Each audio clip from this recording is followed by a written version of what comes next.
नमस्ते दोस्तों, स्वागत है आपका हमारे YouTube चैनल हिंदी एस्पिरेंट में। आज हम लोग पढ़ने जा रहे हैं उसने कहा था कहानी। तो यहाँ पे हम लोग नेट हिंदी में जितने भी कहानी लगे हुए हैं सभी को पढ़ रहे हैं, जिसमें बहुत सारे तो पढ़ लिए हैं, अब 4-5 बचा हुआ है जिसे भी हम लोग देख लेंगे। तो ये है उसने कहा था कहानी। इसके रचनाकार है चंद्रधर शर्मा गुलेरी जी। बड़े बड़े शहरों के इक्के गाड़ी वालों की जबान के कोड़ों से जिनकी पीठ छिल गई है और कान पक गए हैं, उनसे हमारी प्रार्थना है कि अमृतसर के बम्बू काट वालों की बोली का मरहम लगावे। जब बड़े बड़े शहरों की चौड़ी सड़कों पर घोड़े की पीठ चाबुक से धुनते हुए इक्के वाले कभी घोड़े की नानी से अपना निकट संबंध स्थिर करते हैं, कभी राह चलते पैदलों की आंखों के ना होने पर तरस खाते हैं, कभी उनके पैरों की उंगलियों के पोड़ों को चीथ कर अपने ही को सताया हुआ बताते हैं और संसार भर की ग्लानि, निराशा और क्षोभ के अवतार बने नाक की सीध चले जाते हैं। तब अमृतसर में उनकी बिरादरी वाले तंग चक्करदार गलियों में हर एक लट्ठी वाले के लिए ठहर कर शब्द का समुद्र उमड़ा कर बचो खालसा सी जी, हटो भाई जी, ठहरना भाई, आने दो लाला जी, हटो बाछा कहते हुए सफ़ेद फेंटों, खच्चरों और बत्तखों, गन्ने और खोमचे और भाड़े वालों के जंगल में से राह खेते हैं। क्या मजाल है कि जी और साहब बिना सुने किसी को हट ना पड़े। यह बात नहीं कि उनकी जीभ चलती नहीं, पर मीठी छुरी की तरह महीन मार करती हुई यदि कोई बुढ़िया बार बार चितौनी देने पर भी लीक से नहीं हटती, तो उनकी बचनावली के ये नमूने हैं। हट जा जीने जोगिए, हट जा कड़मा वालिए, हट जा पुत्ता प्यारिए, बच जा लंबी वालिए। समष्टि में इनके अर्थ हैं कि तू जीने योग्य है, तू भाग्यों वाली है, पुत्रों को प्यारी है, लंबी उम्र तेरे सामने है, तू क्यों मेरे पहिए के नीचे आना चाहती है, बच जा। ऐसे बम्बू काट वालों के बीच में होकर एक लड़का और एक लड़की चौक की एक दुकान पर आ मिले। उनके बालों और इनके ढीले सुथने से जान पड़ता था कि दोनों सिख थे। वह अपने मामा के केश धोने के लिए दही लेने आया था और यह रसोई के लिए बढ़िया, यानी लड़का जो है वो अपने मामा के केश धोने के लिए दही लेने आया है और लड़की जो है वो रसोई के लिए बढ़िया लेने आई है। दुकानदार एक परदेसी से गुथ रहा था जो शेर भर गीले पापड़ों की गड्डी को गिने बिना हटता ना था। तेरे घर कहाँ है? मगड़े में। और तेरे मांझे में। यहाँ कहाँ रहती है? तो लड़की का घर जो है वो है मगड़े में और लड़का का घर है कहाँ? मांझे में। अंतर सिंह की बैठक में वे मेरे मामा होते हैं। लड़की के मामा कौन है? अंतर सिंह। मैं भी मामा के यहाँ आया हूँ, उनका घर गुरु बाजार में है। ध्यान से देखिए, यहाँ लड़के के मामा का घर जो है वो कहाँ है? गुरु बाजार में है। इतने में दुकानदार निपटा और इनका सौदा देने लगा। सौदा लेकर दोनों साथ साथ चले। कुछ दूर जाकर लड़के ने मुस्कुराकर पूछा, तेरी कुड़माई हो गई? इस पर लड़की कुछ आंखें चढ़ाकर धत कहत कर दौड़ गई और लड़का मुंह देखता रह गया। दूसरे तीसरे दिन सब्जी वाले के यहाँ, दूध वाले के यहाँ अकस्मात दोनों मिल जाते। महीना भर यही हाल रहा। 2-3 बार लड़के ने फिर पूछा, तेरी कुड़माई हो गई? और उत्तर में वही धत मिला। एक दिन जब फिर लड़के ने वैसे ही हंसी में चिढ़ाने के लिए पूछा, तो लड़की लड़के की संभावना के विरुद्ध बोली, हाँ हो गई। तो पूछ रहा है कि कब हुई? कल देखते नहीं, यह रेशम के कढ़ा हुआ सालू। लड़की भाग गई। लड़के ने घर की राह ली। रास्ते में एक लड़के को मोढ़ी में ढकेल दिया, एक छावड़ी वाले की दिन भर की कमाई खोई, एक कुत्ते पर पत्थर मारा और एक गोभी वाले के ठेले में दूध उड़ेल दिया। सामने नहाकर आती हुई किसी वैष्णवी से टकराकर अंधे की उपाधि पाई। तब कहीं घर पहुंचा।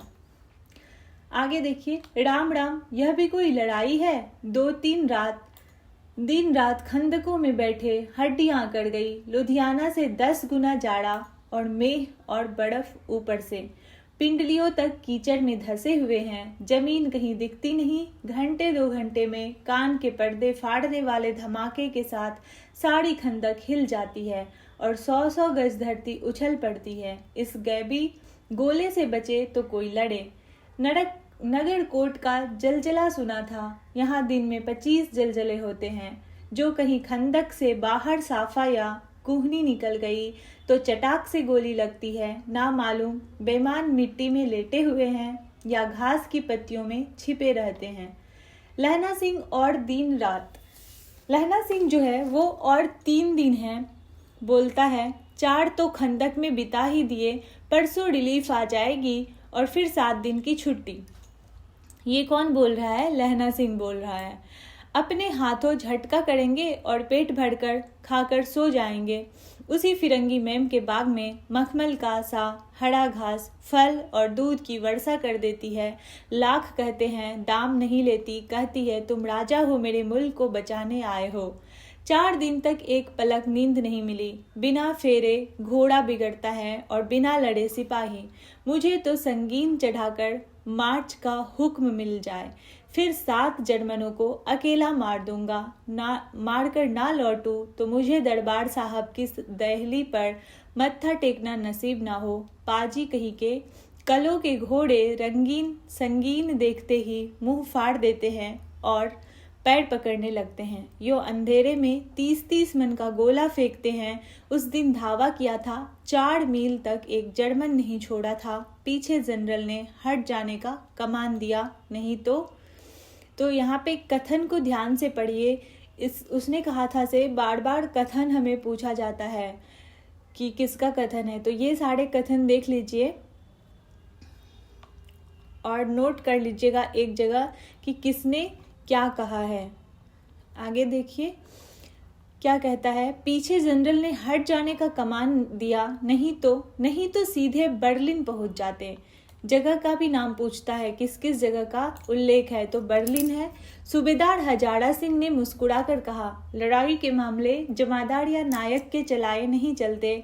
बड़े अफसर दूर की सोचते हैं। 300 मील का सामना है, एक तरफ बढ़ गए तो क्या होगा। सूबेदार जी सच है, लहना सिंह बोला, पर करे क्या, हड्डियों में तो जाड़ा धस गया है, सूर्य निकलता नहीं और खाई में दोनों तरफ से चंबे की बावलियों के से सोते झड़ रहे हैं। एक धावा हो जाए तो गर्मी आ जाए। उद्यमी उठ, सिगड़ी के कोले डाल। वजीरा तुम 4 जने बाल्टियां लेकर खाई का पानी बाहर फेंको। महासिंह शाम हो गई है, खाई के दरवाजे का पहरा बदल ले। यह कहते हुए सूबेदार सारी खंदक में चक्कर लगाने लगे। वजीरा सिंह पलटन का विदूषक था। बाल्टी में गंदला पानी भरकर खाई के बाहर फेंकता हुआ बोला, मैं पाधा बन गया हूँ। कड़ो जर्मनी के बादशाह का तड़पन। इस पर सब खिलखिला पड़े और उदासी के बादल फट गए। लहना सिंह ने दूसरी बाल्टी भरकर उसके हाथ में देकर कहा, अपनी बाड़ी के खरबूजों में पानी दो। ऐसा खाद का पानी पंजाब भर में नहीं मिलेगा। पंजाब का भी जिक्र है यहाँ। हाँ, देश क्या है, स्वर्ग है। मैं तो लड़ाई के बाद सरकार से 10 घूमा जमीन यहाँ मांग लूंगा और फलों के बूटे लगाऊंगा। लाड़ी होड़ा को भी यहाँ बुला लोगे, या वही दूध पिलाने वाली फिरंगी मैम। चुप कर, यहाँ वालों को शर्म नहीं। देश देश की चाल है। आज तक मैं उसे समझा ना सका कि सिख तंबाकू नहीं खाते, सिख तंबाकू नहीं पीते। वह सिगरेट देने में हट करती है, होठों में लगाना चाहती है और मैं पीछे हटता हूँ तो समझती है कि राजा बुरा मान गया, अब मेरे मुल्क के लिए लड़ेगा नहीं। तो यहाँ पे देखिए तंबाकू कौन नहीं पीता है, तो सिख। अच्छा, अब बोध सिंह कैसा है? अच्छा है, जैसे मैं जानता ही ना हो। रात भर तुम अपने कंबल उसे उठाते हो और आप सिगड़ी के सहारे गुजर करते हो। उसके पहरे पर आप पहरा दे जाते हो।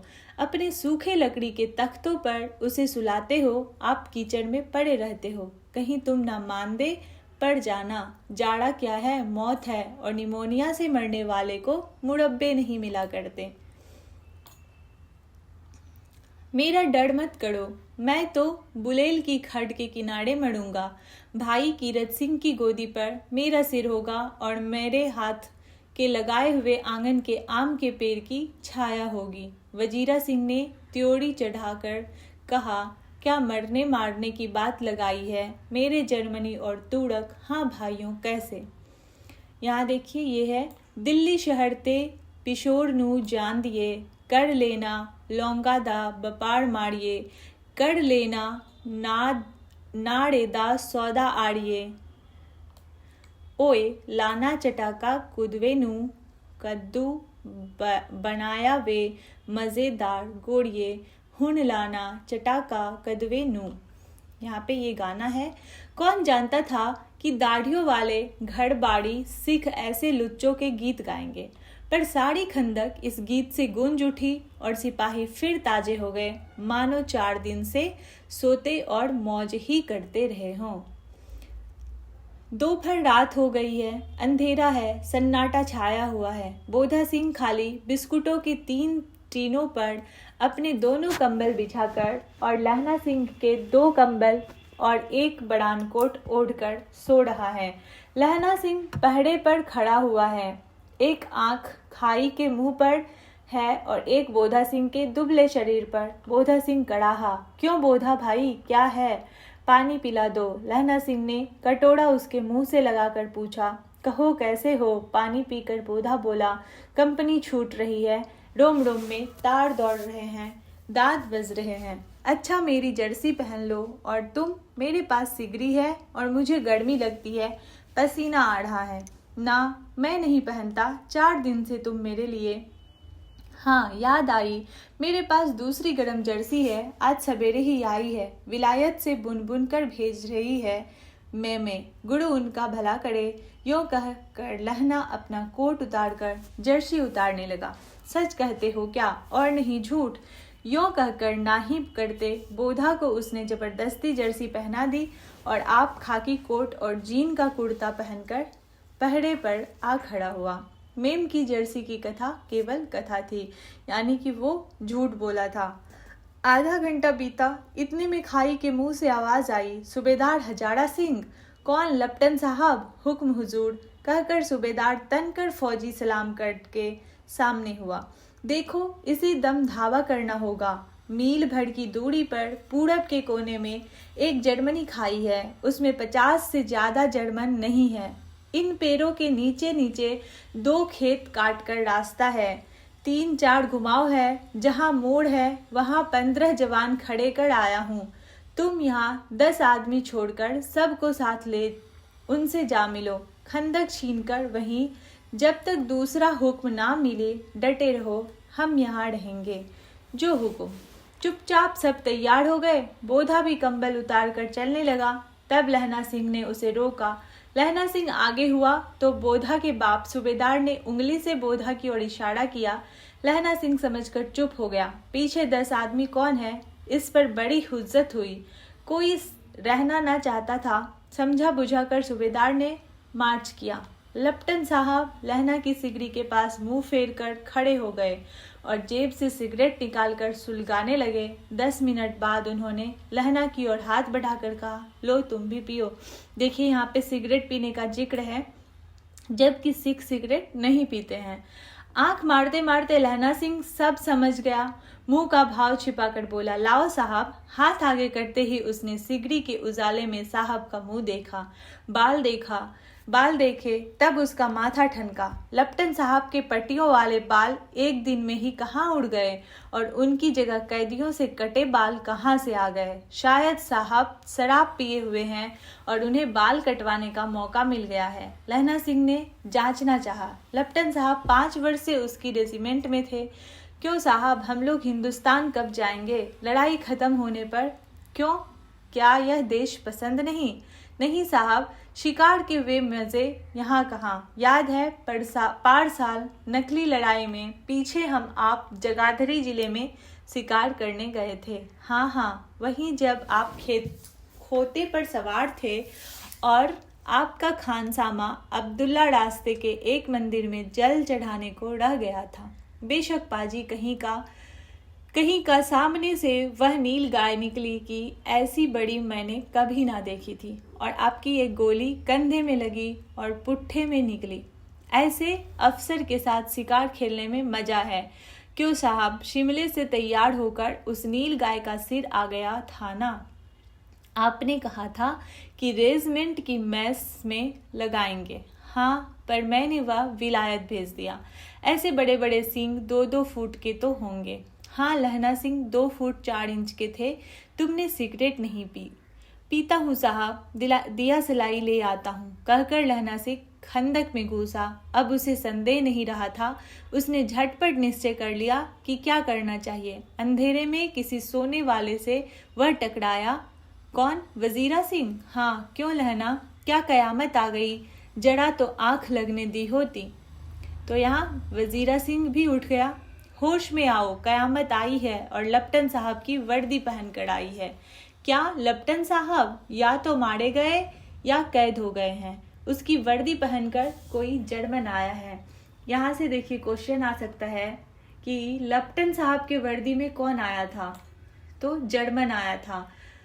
सूबेदार ने इसका मुंह नहीं देखा, मैंने देखा और बातें की है। सोहरा साफ उर्दू बोलता है, पर किताबी उर्दू, और मुझे पीने को सिगरेट दिया है। तो अब मारे गए, धोखा है। सूबेदार होड़ा कीचड़ में चक्कर काटते फिरेंगे और यहाँ खाई पर धावा होगा। उठो, एक काम करो, पलटन के पैरों के निशान देखते देखते दौड़ जाओ, अभी बहुत दूर ना गए होंगे।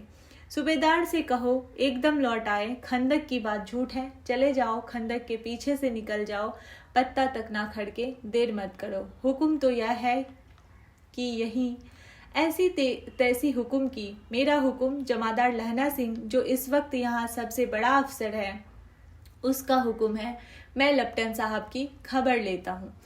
पर यहाँ तो तुम 8 हैं, 8 नहीं 10 लाख, एक एक अकालिया सिख 1.25 लाख के बराबर होता है। चले जाओ। लौटकर खाई के मुहाने पर लहना सिंह दीवार से चिपक गया। उसने देखा कि लप्टन साहब ने जेब से बेल के बराबर 3 गोले निकाले। तीनों को जगह जगह खंदक की दीवारों में घुसेड़ दिया और तीनों में एक एक तार सा बंधा दिया।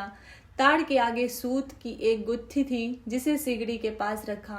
बाहर की तरफ जाकर एक दिया सलाई जलाकर गुत्थी पर रखने ही वाले थे। इतने में बिजली की तरह दोनों हाथों से उल्टी बंदूक को उठाकर लहना सिंह ने साहब की कुहनी पर तान कर मारा। धमाके के साथ साहब के हाथ से दिया सलाई गिर पड़ी। लहना सिंह ने एक कुंदा साहब की गर्दन पर मारा। साहब आंख मीना गॉट कहते हुए चित्त हो गए।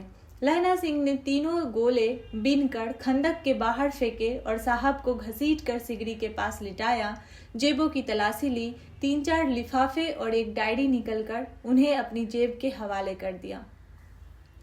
साहब की मूर्छा हटी। लहना सिंह हंसकर बोला, क्यों लप्टन साहब, मिजाज कैसा है? आज मैंने बहुत बातें सीखी। यह सीखा कि सिख सिगरेट पीते हैं।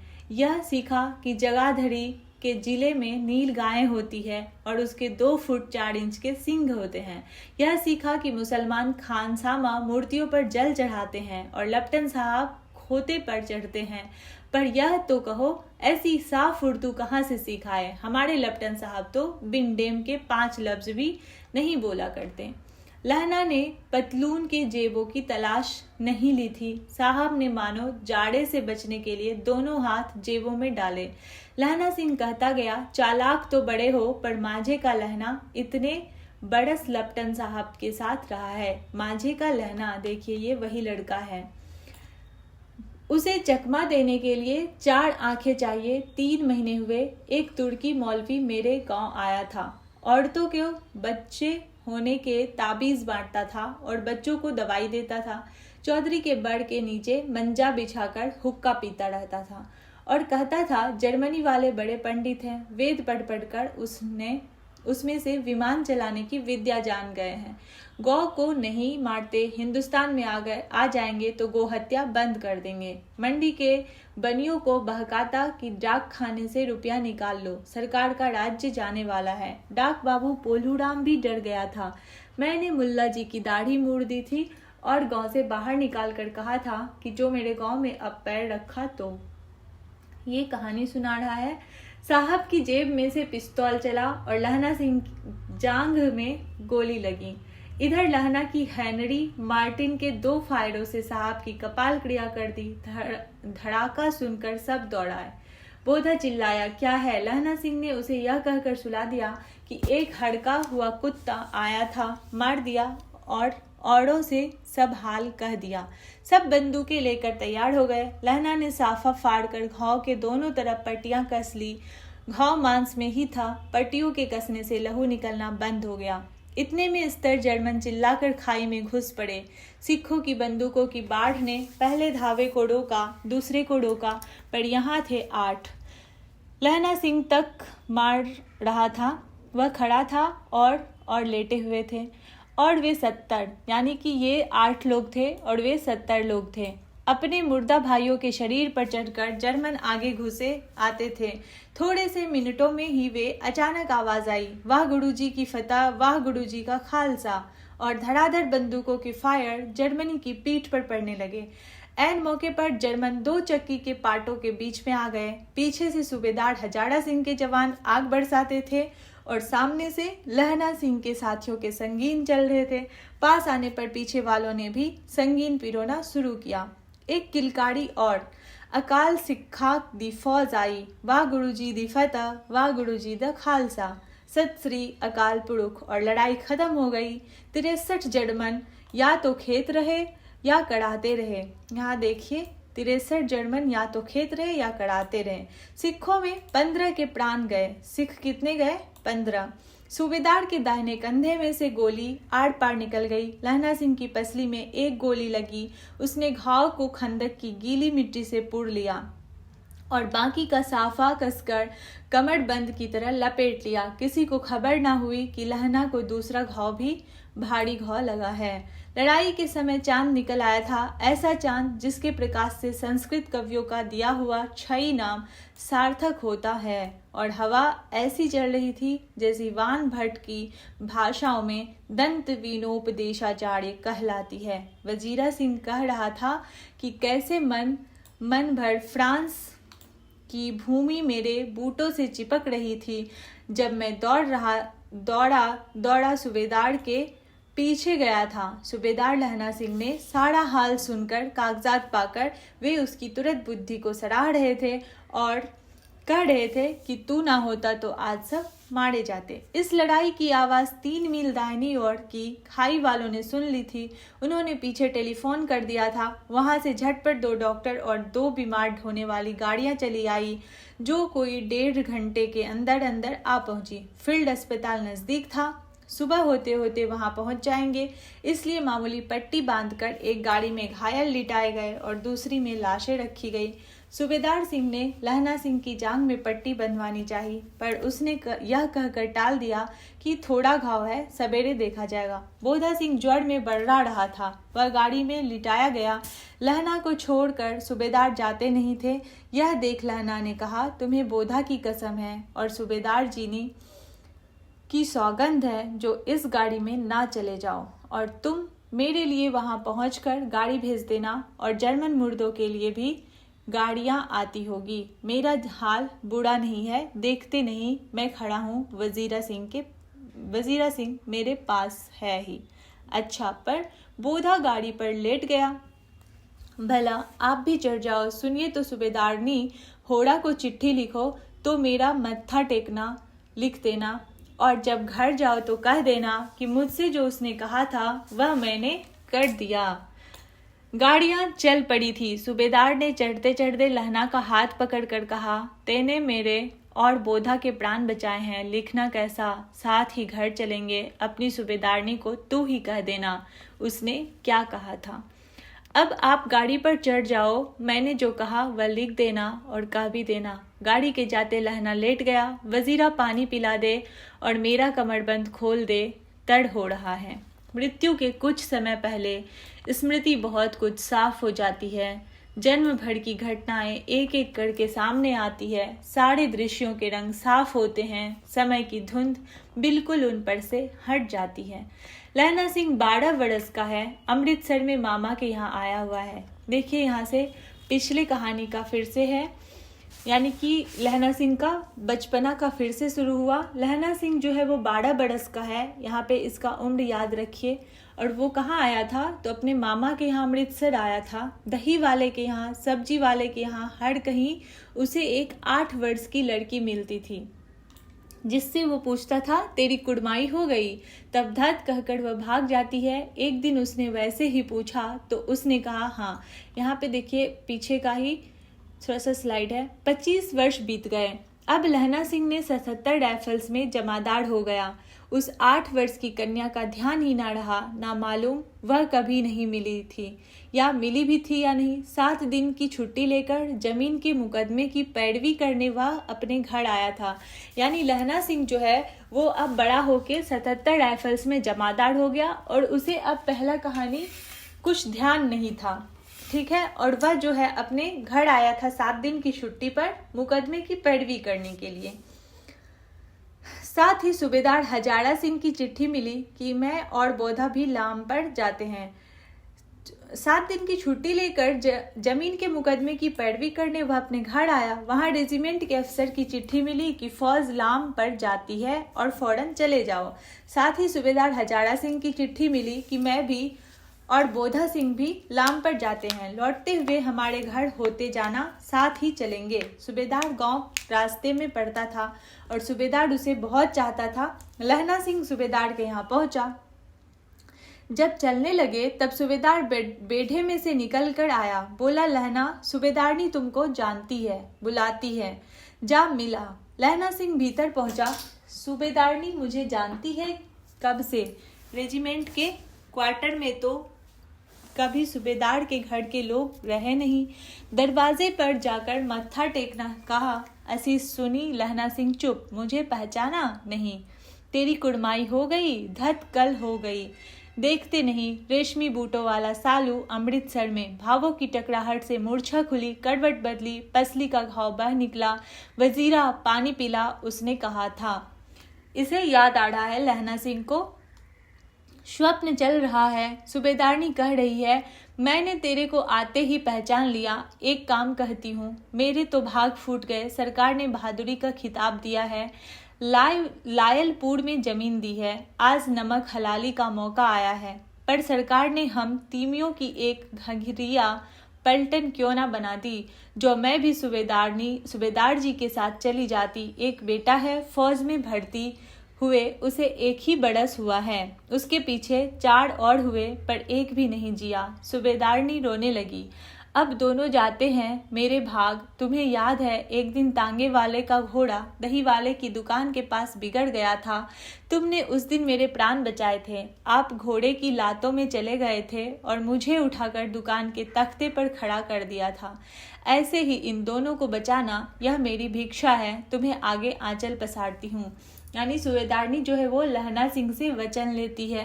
रोती रोती सूबेदारनी ओबड़ी में चली गई। लहना भी आंसू पोंछता हुआ बाहर आया। वजीरा सिंह पानी पिला, उसने कहा था। लहना का सिर अपनी गोद में रखे वजीरा सिंह बैठा है। जब मांगता है तब पानी पिला देता है।